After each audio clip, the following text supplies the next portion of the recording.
너무나 당연하지만 지키지 못하고 있는 광고 이야기. 네, 프랜차이즈 사업하시려는 분들께서 저한테 가맹점을 늘리기 위해서 어떠한 방식으로 홍보를 해야 되는가, 어떻게 가맹점 모집을 해야 되는가, 광고 방법에 대한 문의를 많이 주세요.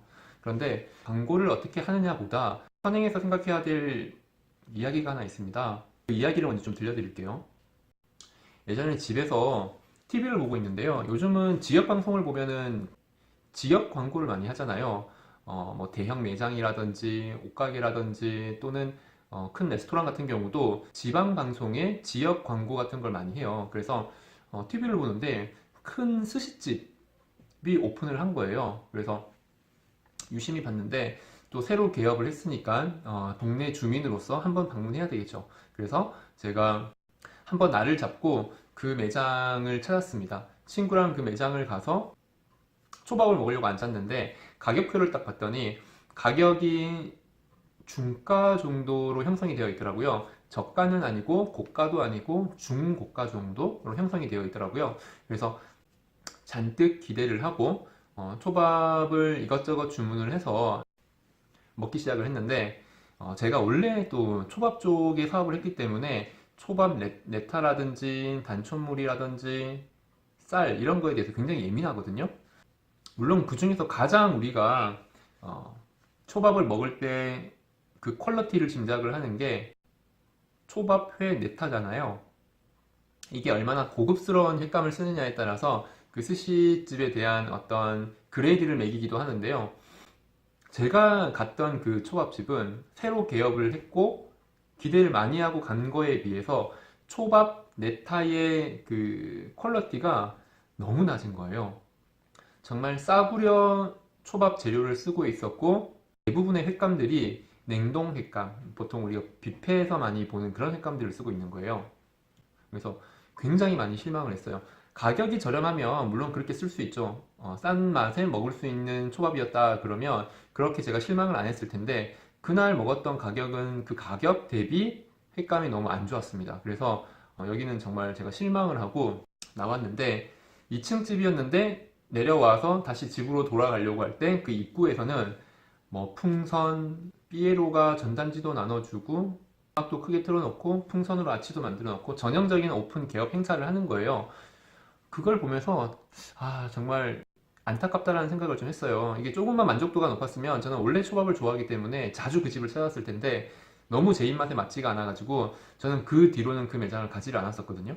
그런데 한 번은 이제 초등학교 동창이 오랜만에 연락이 와가지고요. 우리 집 근처에 있다고 한번 얼굴을 보자는 거예요. 그래서 저는 오랜만에 정말 수년 만에 만나는 친구다 보니까 되게 맛있는 걸 사주고 싶었는데 주위에 마땅히 갈 곳이 없는 거예요. 갑작스럽기도 했고 또 뭐 멀리 가기엔 좀 부담스러운 그런 상황이어서 고민을 하다가 최근에 개업한 그 초밥집, 그 초밥집은 그래도 최근에 개업을 했으니까 서비스도 좋았고 인테리어도 좋았기 때문에 만족도는 좀 떨어지지만 그 초밥집으로 가기로 했어요.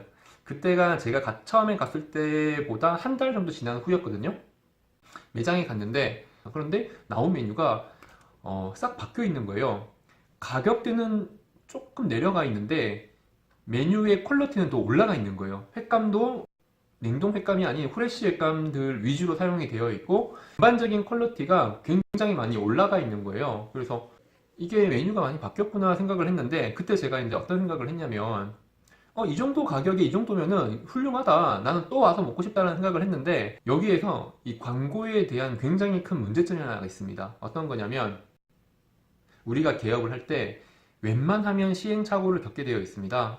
어떤 그 고객에 대한 니즈도 파악이 안 되었고 그 상권에 대해서도 파악이 안 되었고 메뉴에 대한 조리 과정이라든지 이런 것들이 시행착오를 겪게 되어 있는데요.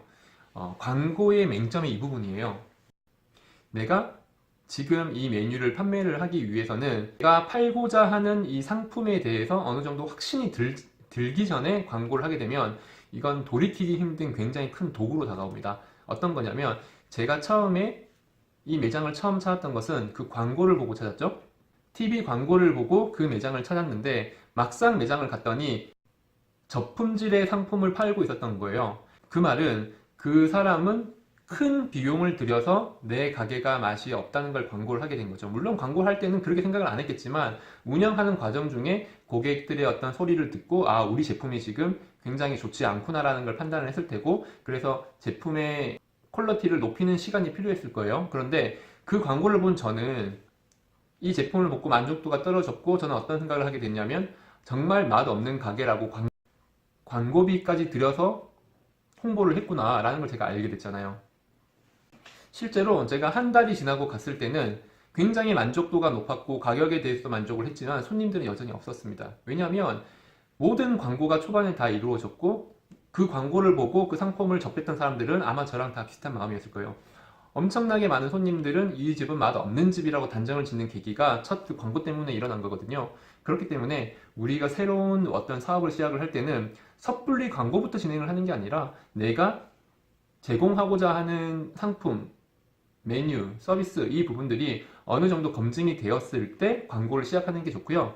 그렇기 때문에 보통 가오픈 기간이라는 걸 가지는 경우가 많죠. 왜냐하면 내가 지금 정식 오픈을 했다 그러면 앞으로 나는 쭉 이 상품을 제공할 거야 라는 이야기가 되지만 가오픈 기간이라는 걸 가지는 것은 저희가 지금 약간의 시행착오를 겪고 있기 때문에 저희가 만약에 실수를 하더라도 이해를 해 주세요라는 이야기가 될 수가 있거든요. 그래서 섣불리 광고를 하지 말고 충분히 내 상품과 제품에 대한 확신이 들 때 그때부터 광고를 시작해야 됩니다.